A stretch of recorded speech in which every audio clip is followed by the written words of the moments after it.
সার কথা হলো তালমে ব্রত মূলত ধন সম্পদ বৃদ্ধি, সন্তানের মঙ্গল কামনায়, দীর্ঘায়ু কামনায় ও গৃহ শান্তি লাভের ব্রত। শাস্ত্র মতে এই দিনে পাকা তাল ফল ভোগ অর্পণ করলে এবং দান করলে ভক্ত পূর্বজন্মের দোষ থেকে মুক্ত হয়ে ঈশ্বরীয় কৃপা লাভ করেন। ব্রতকথা প্রাচীন ব্রতকথা অনুসারে জানা যায়, একসময় এক দরিদ্র ব্রাহ্মণী ছিলেন। সংসারে অভাব অনটনে তিনি সর্বদা দুঃখী ছিলেন। তার সন্তান বারবার অসুস্থ হয়ে মারা যেত। দুঃখে কাতর হয়ে তিনি দেবীর শরণাপন্ন হলেন।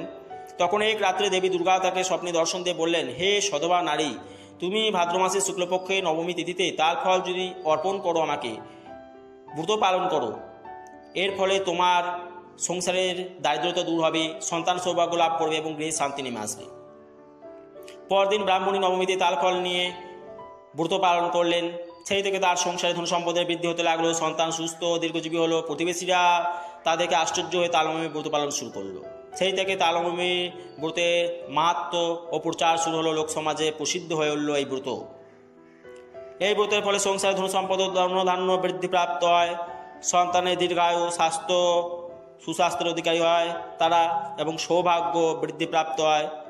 পূর্বজন্মের সমস্ত পাপ নাশ হয়। গৃহে শান্তি এবং স্বামী স্ত্রীর মধ্যে বিবাহিত জীবনে সুসম্পর্ক সৌহার্দ্য বৃদ্ধি পায়।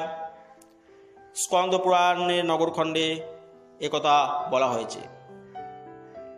তাহলে আপনারা আশা করি আজকের এই পবিত্র দিনটিতে সবাই দেবী লক্ষ্মী, মা দুর্গা এবং গৃহদেবতার উদ্দেশ্যে, কুলদেবীর উদ্দেশ্যে তালের বড়া, তালের ফুলুরি, তালের লুচি যেমন পারবেন তালের বিভিন্ন আইটেমস ভোগ হিসেবে করে নিজে হাতে রান্না করে, স্নান করে, শুদ্ধ বস্ত্র পরে সেসব ভোগ রান্না করে অর্পণ করবেন সন্ধ্যাবেলায়।